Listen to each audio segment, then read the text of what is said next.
Over the last decade, the art of drag has gained undeniable popularity, moving from the fringes into something more widely accepted, at least on television, thanks in large part to its portrayal on RuPaul's Drag Race, a reality competition modeled after America's Next Top Model, where 12 to 14 contestants compete to be America's next drag superstar. Now 9 seasons in, the show has become a cultural phenomenon, most recently and winning 3, including one for its last season. The series moved from Logo TV to VH1, crowned Sasha Velour its winner, and featured Lady Gaga in the premiere and saw record-breaking ratings.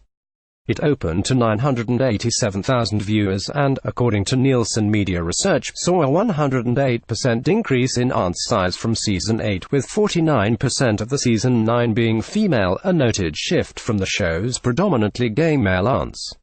The show's popularity on Logo led to multiple spin-offs, including the now cancelled RuPaul's Drag U, the Emmy-nominated after-show Untucked, and which returns with a highly anticipated Season 3 on Thursday, January 25 on VH1. Drag Race's success even extends beyond the show itself, with the launch of multiple road tours featuring former contestants and its own convention, which has expanded from Los Angeles to New York City. A number of the drag queens on the show have seen their careers skyrocket thanks to the exposure, reaching a new level of drag celebrity that was previously reserved only for RuPaul. They are fixtures in the fashion world. Violet Chachki is a regular at runways, and Milk has appeared in Marc Jacobs ads. Most have recorded and released original music, who appeared in Axe commercials shortly after winning Season 8, has appeared in the films Cherry Pop and Rough Night, and is set to play Belize in Angels in America at Berkeley Repertory Theatre, while a number of queens have appeared on film and TV in and out drag. Drag's prevalence in modern pop culture has undoubtedly reached new heights, but does that mean that drag has become mainstream? To host of Drag Race doesn't think so.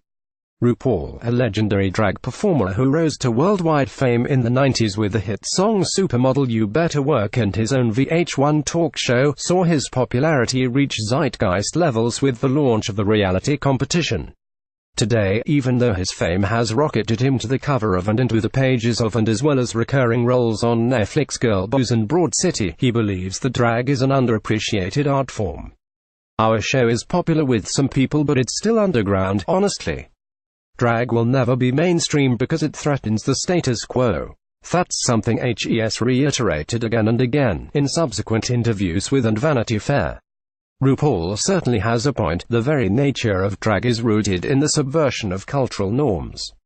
But with drag's newfound prominence in pop culture, it's clear that something has fundamentally changed. In 2017 alone, hosted by Drag Race fan favorites Katya Zamolodchikova and Trixie Mattel, based on the popular YouTube series the docuseries Shade, Queens of NYC debuted on Fusion, featured a few Drag Race contestants in an episode focused on drag culture. RuPaul guest starred on various TV shows, and the film Cherry Pop started streaming on Netflix.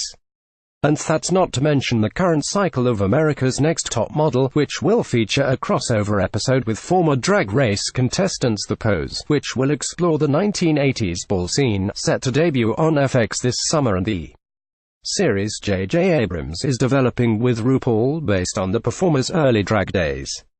Dr. Michael Bronski, the author of A Queer History of the United States and a professor of women, gender and duality studies at Harvard, doesn't necessarily disagree with RuPaul.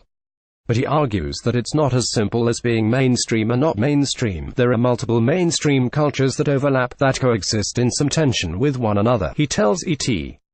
So, I think yes, drag has become one of the mainstream cultures. To that point, Jasmine Rice-Lebeja, a well-established New York drag queen and cast member on The, points to the fact that shows like The Real Housewives franchise on Bravo and scripted series like Younger have adapted drag vernacular and popular forms of the art, such as shade, reading, and the library is open, in the context of their own cultures.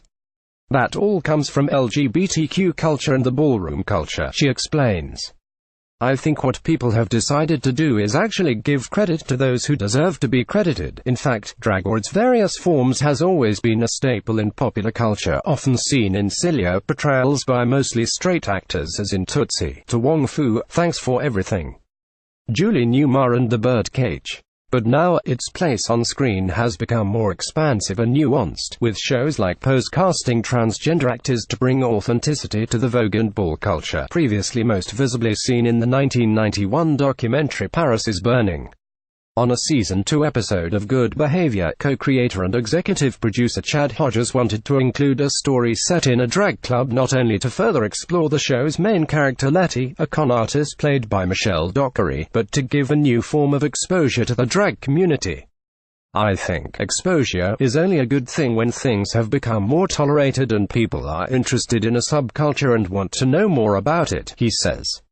"The more drag the better, as far as I'm concerned. Even on stage, drag is enjoying popularity. The Tony Award-winning musical about a shoe factory that starts producing shoes for drag queens debuted in 2013 and has been enjoying consistent success ever since." Torch Song, an off-Broadway revival of Harvey Fierstein's Torch Song trilogy, about a lovesick drag queen, received rave reviews before it closed on December 9, 2017. The star of Torch Song says that drag deserves the popularity it has garnered, even if it is only momentary. "It's a funny and enjoyable and delightful and artistic art form, and it should have its moment of being mainstream," he says. "Whether it stays there, I don't know, whether it becomes something else. But," he adds, "drag has already undergone major changes in the last decade.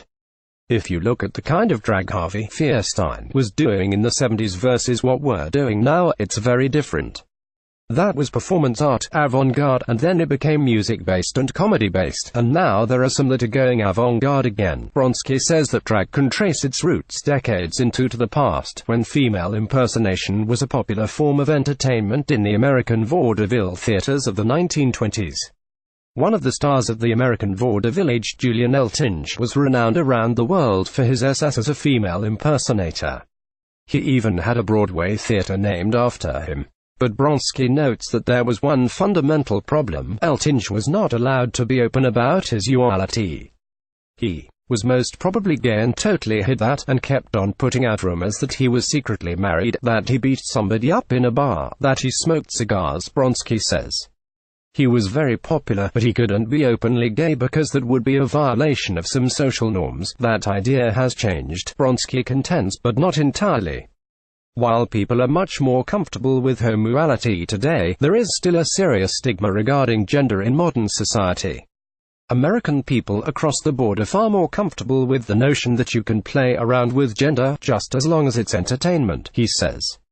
If it's an 8th grader who's transgender who wants to go into the bathroom that she feels is the correct bathroom, people have a problem with that. Katya Zamolodchikova ultimately agrees with RuPaul. Drag cannot be mainstream because it's not for a mainstream audience. A lot of drag does not make sense to straight people because it doesn't apply to them. We're actually making fun of them, she says. So, it doesn't need to be mainstream. They don't need to understand it. We're making fun of them. Drag as we know it today was born out of a desire to take long-held cultural norms and turn them on the head, to reverse expectations at all turns. Many drag queens today, including RuPaul himself, argue that that spirit of subversion is inherent to the art form and is never going to disappear. Even Randy Barbato, one of the executive producers for Drag Race, recently said that the nature of drag is one that will always remain outside mainstream culture. In a shortly after the franchise earned its highest number of Emmy nominations ever, Barbato said, "We're excited and happy about the mainstream recognition, but these are guys who get up and put high heels on and makeup and wigs, and they will always be outsiders.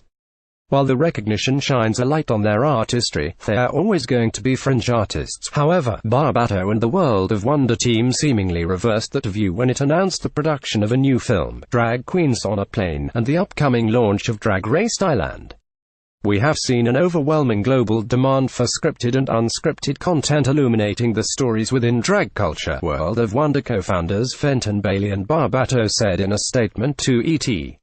What was previously thought of as niche is now undeniably mainstream. World of Wonder will continue to bring meaningful, fabulous, filled with love entertainment to fans both on screen and off. While drag is certainly enjoying a moment of popularity, stresses it's important to remember the purpose of drag. We're supposed to kind of question the status quo, so it gets interesting when drag sort of becomes the status quo, she says. It's definitely our job to be polarizing and subversive. If drag has always made fun of the gender barriers in modern society, then it is facing a new challenge today as the idea of gender fluidity slowly becomes more widely accepted. What is drag going to subvert next? Trixie Mattel, who is competing on the contends that drag will always find a way to be weird. Case in point, the web series The Bolette Brothers Dragula, an online reality series similar to Drag Race, except that the contestants are competing to be crowned the next drag supermonster. Mattel says that it's this weird, dark, creepy kind of drag that has been finding more popularity with gay ounces. When you perform for a room full of gay people want you to go dark, they want you to go deep, they want you to be wild and sad, she explains. It's a different type of thing than straight people look for in drag. And it's a different type of thing that they can even pick up on. Katya further adds that there is a difference between being popular and being mainstream. Drag is popular, though it's not mainstream, she said. Mainstream is something like Big Bang Theory. Seinfeld is mainstream, so maybe RuPaul is right. Maybe all of the attention and media that drag has been featured in does not mean that the art form is becoming mainstream. Maybe it simply means that drag is more popular than ever, while still challenging heteronormative culture at every opportunity. And maybe that is ultimately a good thing.